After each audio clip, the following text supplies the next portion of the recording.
All right, welcome in, folks. We have finally arrived to week one of the college football season where all of our teams around the country will be playing. Welcome to episode 63 of the Announcers Schedules podcast as part of the Last Word on Sports podcast feed. I'm your substitute host this week, Jason Powers. I'm substituting for my buddy TJ Reeves, who is on the road covering Penn State and West Virginia this Saturday night for Compass Media Networks. I'm joined alongside me this week with Phil de Montmollin, the regular here on the Announcer Schedule podcast. Welcome in, Phil. Hey, Jason, thanks so much for pinch hitting here. It shows how deep our roster is in this podcast world of ours. Mike Gill is on vacation. He's the regular host of the show. TJ I'm Reeves. sorry. Yes, I said TJ. You're right. Mike Gill is the regular host. My mistake. Hey, no worries. All Big One family here on this podcast network. But TJ, said, hey, we've got a lot going on down in the Tampa Bay area, which, hey, my thoughts go out to all those who've been dealing with the hurricane, yourself included, Jason. Everything okay on your end, by the way? It is. Yeah, just a lot of rain, a little wind, but the other people got it far worse than we did. So hopefully they're hanging in there and working through the storm and all that stuff. So shout out to those people. Cool. Yeah. And so, Mike's on vacation, a lot going on down there in Florida as well. I'm up here in the mountains of Western North Carolina, and by the magic of all this technology, we make these things happen. And, looking forward to talking some announcing with you, Jason. Yeah, we got a lot to talk about. A lot of new pairings as the college football season starts. We have some network realignment of what networks are covering which games. So we got a lot to talk about on the college football front. We're going to talk a little NFL preseason wrapped up last week, and we're getting ready to lead into week one next week of the NFL season. Have a little U.S. Open. We got Chris Fowler doing some double duty this week with the U.S. Open, a little baseball, and a couple of broadcast legends passed away in the last week or so as well. So we'll hit on those. So let's get right to it. Phil, let's get to college football. Week 0 in the books. We have obviously NBC. We have Noah Eagle taking over for Jack Collinsworth on NBC. He covered the Notre Dame Navy game in Ireland. Just your thoughts on kind of Noah Eagle taking over that role for NBC. Yeah, word came late last week, with that game scheduled in Ireland that Jack Collinsworth wouldn't be making the trip. And in fact, Noah Eagle would be the late substitution working alongside Jason Garrett. Big opportunity for Noah, who we'll talk about him, throughout this college football season, because he has landed a huge gig, which is those Saturday night NBC Big Ten games alongside Todd Blackledge. And so Noah was called in to duty here. And, what a debut for him as far as his NBC college football debut. Now, the game wasn't that competitive, a blowout by Notre Dame over Navy, but a big stage for Noah Eagle to make that initial splash into, NBC and college football. As you know, Noah's kind of made a meteoric rise in the profession here in the last 3 or 4 years as far as moving from some of his NBA work.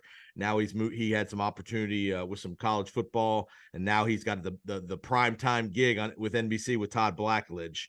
So that should be an interesting pairing to observe, and I won't say criticize, but observe their performance together and their chemistry and all that stuff. So, well, let's get to week 1 here of the college football season. One question I have for you, obviously NBC starts off their coverage this week with Penn State, and you have Todd Blackledge, the former Penn State quarterback. Granted, it's been a minute, probably 30 years since he played at Penn State. It's not longer than that. Actually, he played in the 80s, so longer than that. Just your thoughts on guys like Blackledge covering schools they played at, especially in such a primetime broadcast opportunity here. Yeah, the reason this even kind of came into focus for me was that Todd engaged with somebody on Twitter or X, as they call it now, which is always interesting.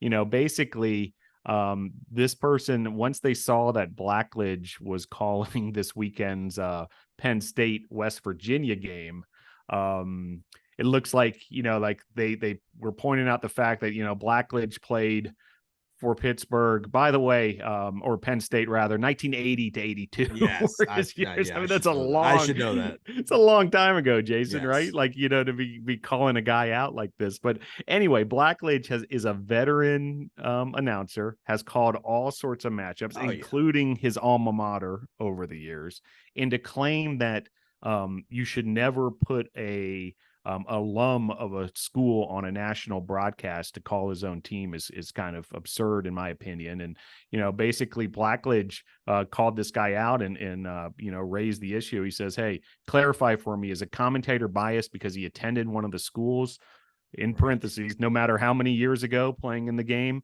or because he is overtly one-sided in his coverage of the game? I've been doing this for a long time and always strive to call the game evenly." And having worked with a lot of these on these national shows, Jason, I do a lot of work behind the scenes as a stats guy.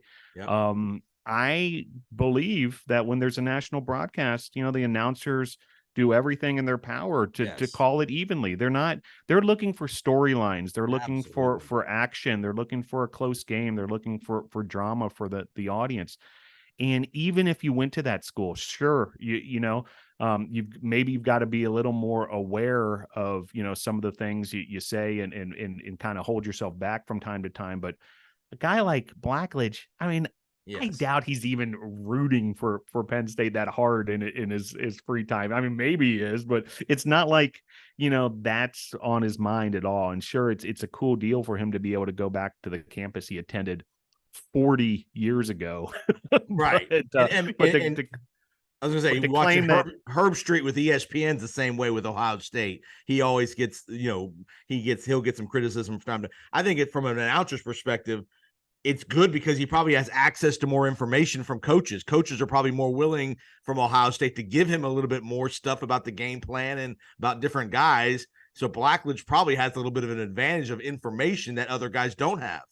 Right. But on air, I can guarantee you, especially at those high network levels on the national show, they're doing everything they can to call it evenly, and that's not a factor whatsoever. You watch any given game, even when an alma mater is not involved, you see fans from both sides claiming that the announcers are being biased one way or the other, and it's just simply not the case on the national level. Now, a whole other story when you're talking about local broadcasts and calling a team's game, and there's a balance there, and that's worthy of debate, Jason. I'm not sure what your opinion is on that. Whether it's the Tampa Bay Buccaneers or the USF Bulls or Florida State or what have you. If you're the home team announcer, say for the radio call or what have you, what I always kind of feel like is you lean. There's a lean towards your school. Obviously, your audience is mainly those schools, but I'm not personally a fan of like the over-the-top homerism, the use of the word pronoun we, all these things, and this rah-rah stuff. But a lean towards the team that you're covering makes a lot of sense. But at the same time, you want to, call the game as objectively as you can, credit the opponent when they do well, all those kind of things. I love your thoughts on that, because homerism is a topic that comes up all the time on all these levels. You're hired by a school or a Tampa Bay Buccaneers or whatever, pick the franchise, to be homerism to some degree. Now, again, you have the lean is the right word. You can't complain about every time the referee throws a flag against your team that it's, they're killing us over here. But you have to be, you're going to have, if it's a close call, you're always going to have a lean to the team that you're covering, and that's paying you to cover the game. I mean, that's just part of the work, but you make a great point. The lean aspect versus full-blown homerism, and it's in the fans. I think the fans realize at some point when it becomes too much homerism too. They'll voice their concern or their opinion when it is, even if it's the team you love. You don't want to see your announcing crew be so far to the one side that it's ridiculous. Yeah, I agree with you there, Jason. But we're worth keeping an eye on. We'll see if the West Virginia fans come out and force this weekend claiming Blackledge is leaning towards Penn State, but I highly doubt it. And this comes up all the time. I know a lot of announcers just stay off Twitter for this very reason, because they'll just get these ridiculous claims from fans that you're favoring one team over the other. You're talking about one team more than the other, all these things. And again, I can guarantee you they're following how the game's unfolding in the action in front of them. They're not worried about, hey, let me make sure I take care of X. Totally agree. All right, let's get to a gentleman that has had plenty of experience on the local level with Notre Dame football and on the national level covering national games. He just passed away, Mr. Tony Roberts, a guy that you and I both know, storied career, again, covering Notre Dame football, national games at the college level as well. He passed away. Your thoughts? Yeah, this was some sad news. He lived a long and decorated life. Born in 1928, Tony Roberts passed away just recently. And for those who might not know that name in the world of broadcasting, for years was the voice of Notre Dame football from 1980 to 2005.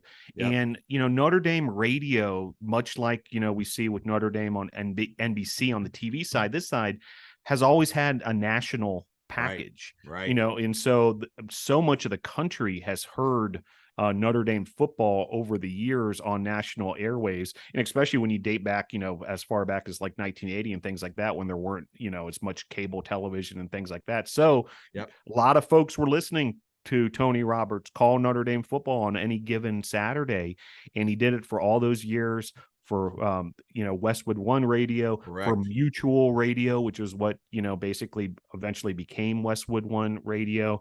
He also did a lot of national radio work across other sports, NFL, NBA, Major League Baseball. He called a bunch of Olympics on the radio. So just one of these signature voices. And another kind of just legend in this business that we talk about here on the Announcer Schedules podcast that passes away. But great to see a lot of tributes out there for Tony Roberts. May he rest in peace. Yeah, he lived a great life, and got, like you said, got to cover one of the prestigious programs for so long. I remember you heard clips of him if you watch the 30 for 30 on the Miami, the Catholics versus the Convicts. You'd hear some radio voice of him involved intertwined into the episode as well. So yeah, great voice, and rest in peace, Tony and his family. Full disclosure, Jason, I must say, I don't, we're just getting to know each other a little bit. I'm a Miami Hurricanes guy. I remember.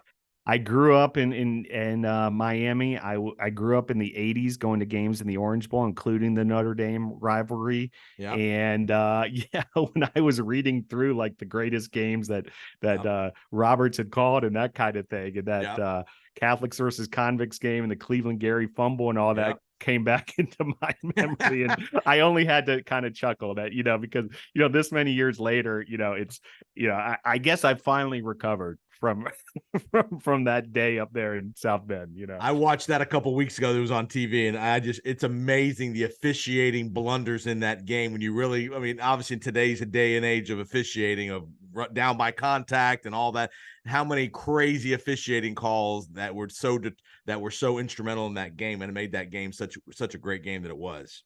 Yeah. Hey, Jason, before we get on to the other sports, let's take a look at, this weekend's announcers as well. Yep. I don't want to make sure, our audience kind of knows that the high points, we've got a lot going on, really fired up about the start of college football season. I know you're a big college football guy as well, JC. Will you be tuning in tonight? We're taping this on Thursday, and week one gets going tonight. For sure. Yep. I know there's Nebraska, Minnesota tonight, Florida, Utah tonight with Fowler and Herb Street on ESPN. Oh yeah, for sure. I'll be into the games tonight. And there's some different there's games on FS1 tonight. You have Kent State and Central Florida, which is in my neck of the woods. You got Eric Collins and Devin Gardner. I'll be working that game, Jason. Okay. Actually, so nice. I'll be doing some quick work here after this to make sure I'm able to cover that one. So I'll be behind the scenes for that one. So I've gotten to work with Eric Collins the last couple of years. He's a blast. So if folks haven't had the chance to listen to an Eric Collins game, and Devin Gardner is a rising star in the business. That the former Michigan quarterback.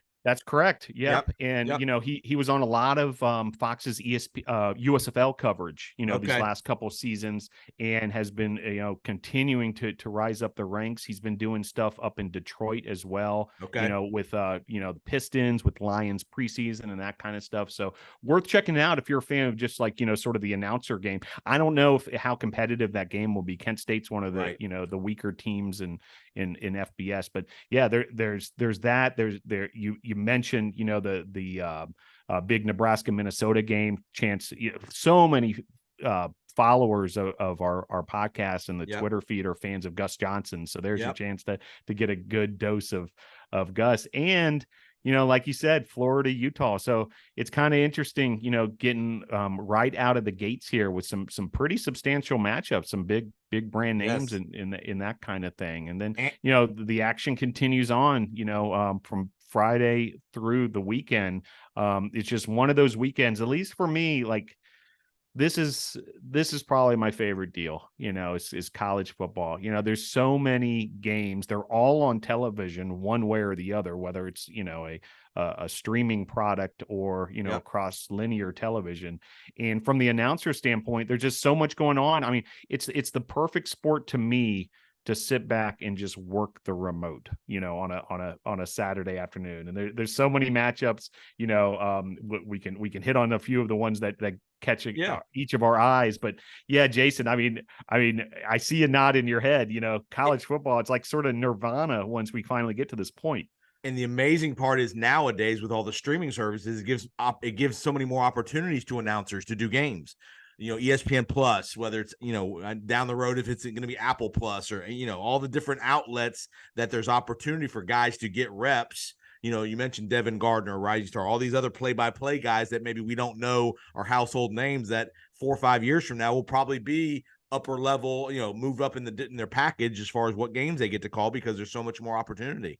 Yeah, absolutely. So, yeah, be sure to tune in, follow the Twitter feed if you want all these pairings, that kind of thing. A couple other ones that sort of caught my eye, Tim Brando and Spencer Tillman got going on week 0 of last week out in San Diego State. Well, they're right back at it on Friday night, Central Michigan State, and then another Friday night matchup. And this is worth noting because this will be the crew who will be doing Friday night games all season long. So if your favorite team is playing a Friday night game on ESPN anytime this year, this is who you can expect. Anish Shroff, who we've talked about a bunch on this podcast. He's also the radio voice of the Carolina Panthers. Correct. He'll be alongside Andre Ware and Paul Carsatera.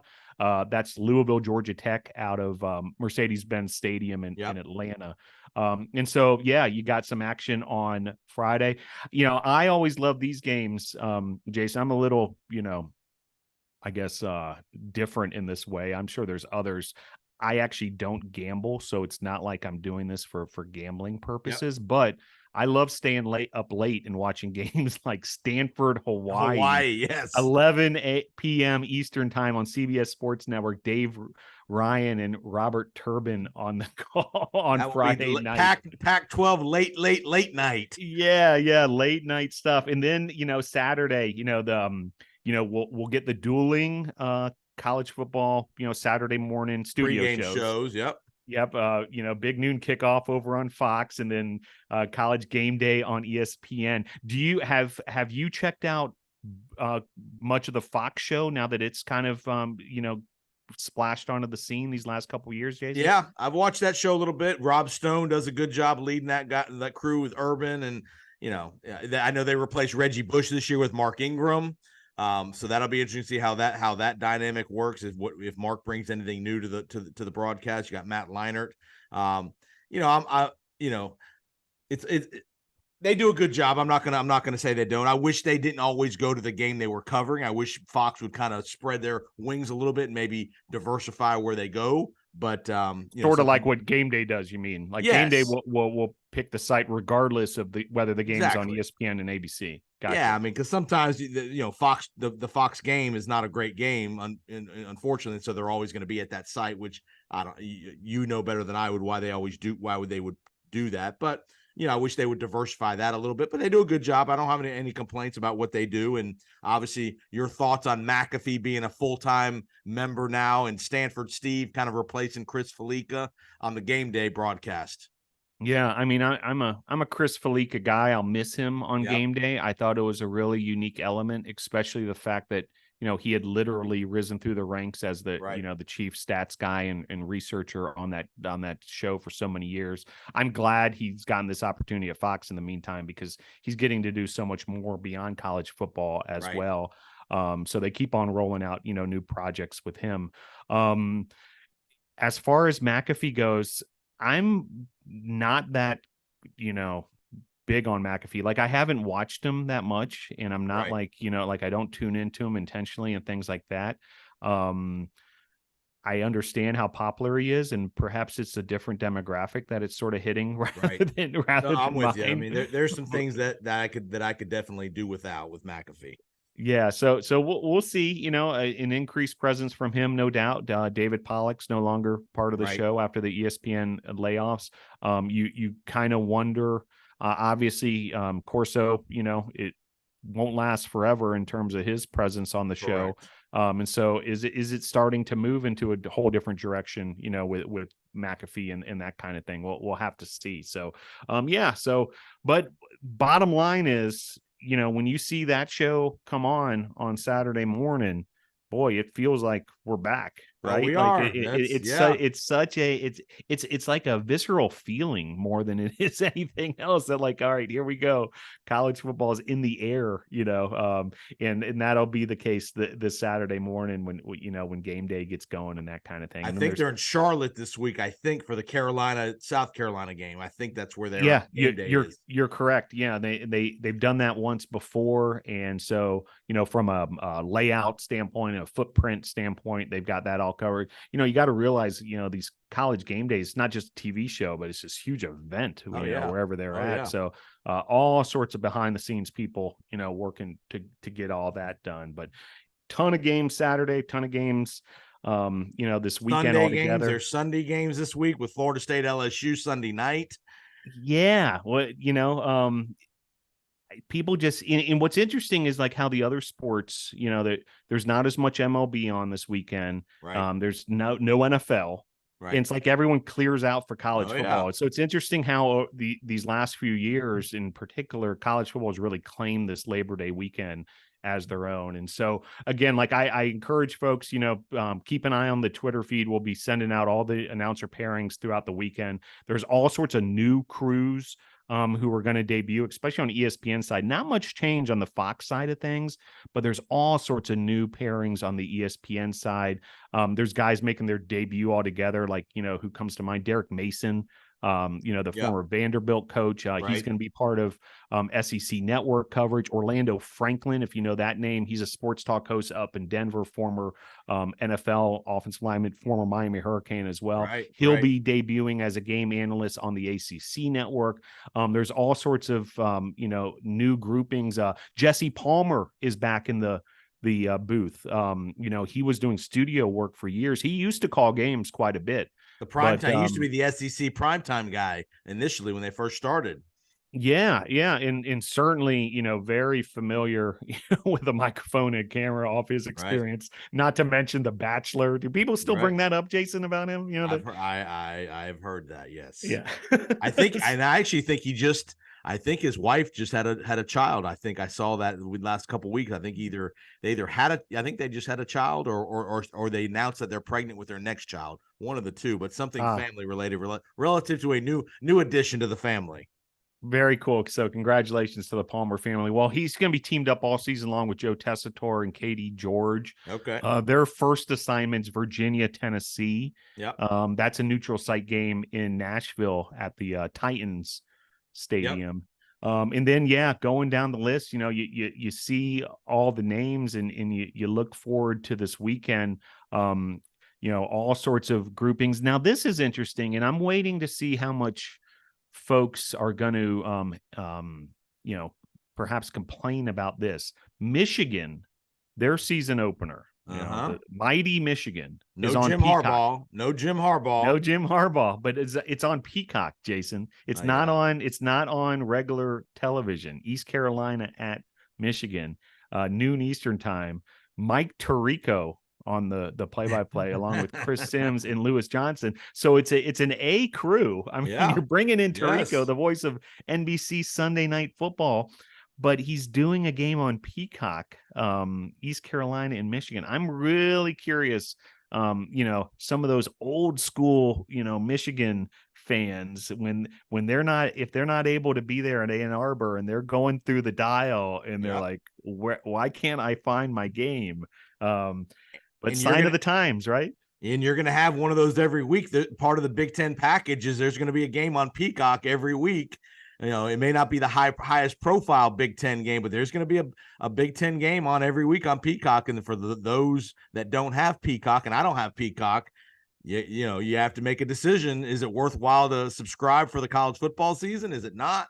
And all that stuff. So that'll be an interesting dynamic for, like you mentioned, maybe the older demographic that maybe is not into all the streaming outlets and all that stuff that maybe the younger fan would be.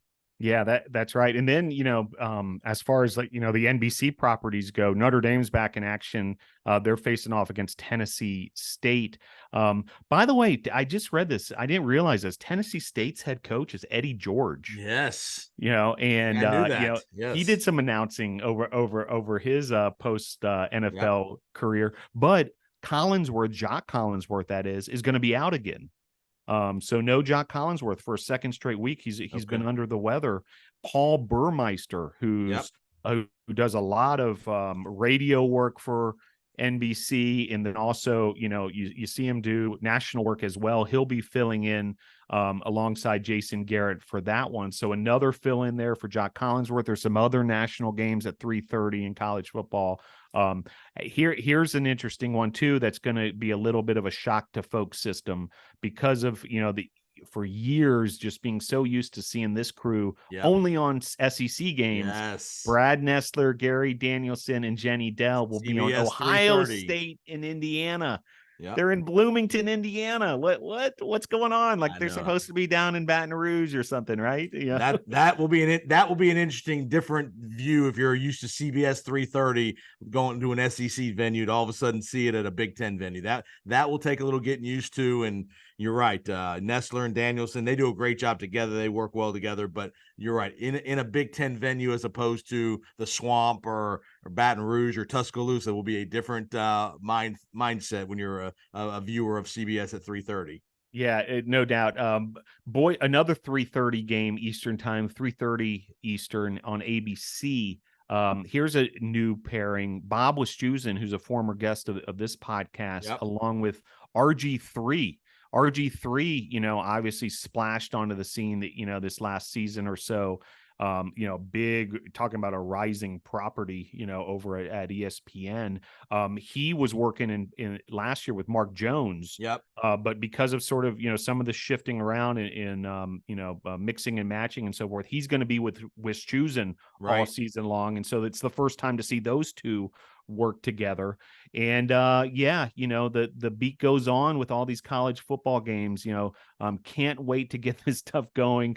Stretch out your thumb and your remote hand so you can keep up with all the action, because we've got games all weekend long. And there's games across national radio as well. Our buddy TJ Reeves is going to be up there, Penn State in West Virginia, calling that game for Compass. There's games on Westwood One ESPN radio as well. So stay tuned to the Twitter feed. We'll be feeding them to you all weekend long. And I hope our listeners, enjoy college football as much as we do, Jason, and get to, take all this in week one of several to come following it. And it wraps up Monday night with Clemson Duke with, I think it's Dave Pasch and Dusty Dvorak on ESPN Monday night. So with Clemson and Duke. So you'll have a full 4-day weekend of college football here on Labor Day weekend. Yeah. Can't wait to get it started. All right, let's transition to the NFL here quickly, and we will move through. Obviously, NFL doesn't start till next Thursday night in Kansas City. That'll be the NBC game with with Collinsworth and Tirico will be in Kansas City doing the Thursday night game. Let's go through the pairing. Any interesting new pairings from Fox and from CBS that you noted? Yeah, CBS announced their pairings, really early compared to when they typically do. So we've known those for some time, but Fox, since we recorded last, was able to, announce their pairings. Burkhardt, Olsen, Andrews, and Rinaldi, the A team is going to be on Green Bay and Chicago at 425. Right. Joe Davis, Daryl Johnston are on Niners and Steelers. Good game, very good game there. Right. Kenny Albert and Jonathan Vilma will be on Jags Colts, to name a couple on the Fox side of things. Kevin Kugler, former guest of the podcast, along with Mark Sanchez, with Rams and Seahawks in the later window as well.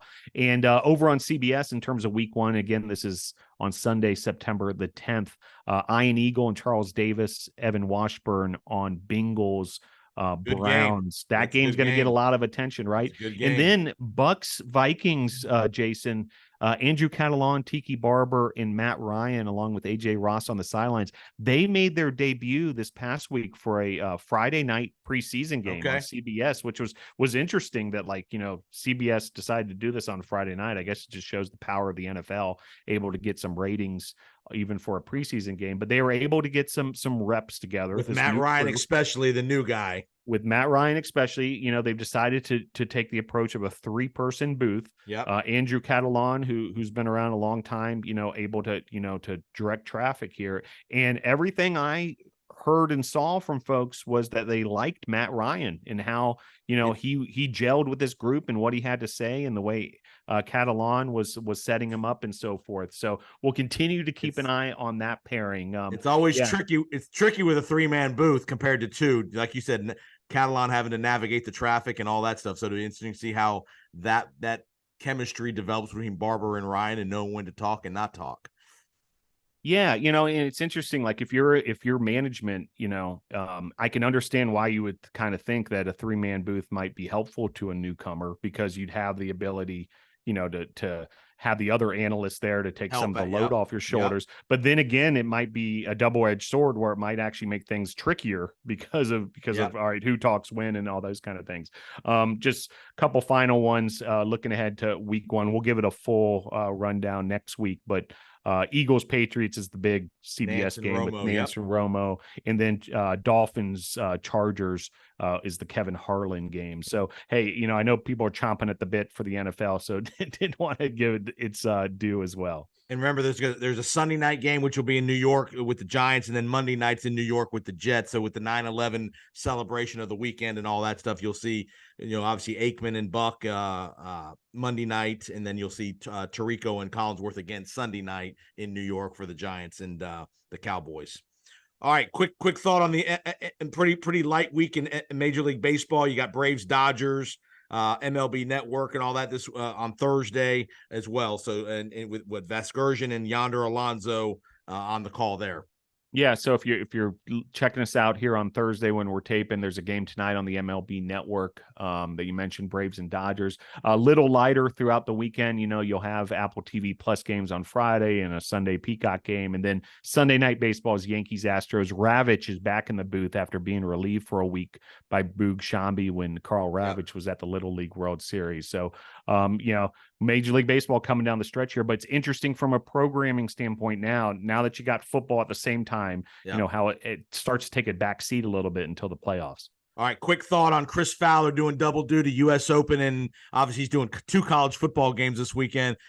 He loves doing that stuff, and he does a good job at both. Your quick thought on Fowler. Yeah, Fowler just got a big contract extension, and he's juggling U.S. Open tennis, college football. He's also going to be doing some Monday night football games as the secondary crew after Buck and Aikman. And so, yeah, he is, certainly, logging some miles up there in the friendly skies, making it, getting it done. So every time you see Chris Fowler on the television, just realize he's zipping from place to place, handling either college football or U.S. Open this next week or so. All right, last thing we want to get to, and we'll get you out of here, is the passing of another broadcasting icon in the Buffalo area, covering Buffalo Sabres. Rick Jeanneret passed away in the last week or so, covered the Sabres for 51 years. longest tenured play-by-play announcer with a single team in NHL history. Called his first Sabre game in 1971. Unbelievable career and a venerable voice in the world of hockey. Yeah, I appreciate bringing that up, Jason. Fans identify with voices like Rick's, so deeply, especially for that kind of tenure. So if you're a fan of the Buffalo Sabres, that side of things on the NHL, he becomes part of your, sort of your soul and your consciousness after all those years. And another great has left us. But did want to, pay tribute to Rick at Jeanneret as well. Sure. We talked about Tony Roberts earlier, and just amazing that these guys can put together 5-decade careers with one team. So right. worth a hat tip for sure. And was as good in year 50 as he was in year 25. So it's not like he, really went downhill with his broadcasting. Well, Phil, appreciate the time, man. Great job this week. It is a plethora buffet of college football this weekend. Enjoy, have the remote batteries charged up and ready to go, and enjoy your venture down to Central Florida for the UCF game. Appreciate everybody finding us on episode 63, Announcer's Schedule podcast. Remember, we're part of the Last Word on Sports podcast feed, so definitely check it out. Hit retweet if you haven't. Retweet the podcast if you haven't already done so. Hit subscribe. Appreciate the time. Have a great weekend, and we will see you next time. Mike Gill will be back. I'm pinch hitting. I'm being demoted to the minor leagues. Back for another episode of the Announcer's Schedule podcast. Appreciate you finding us. Have a great weekend.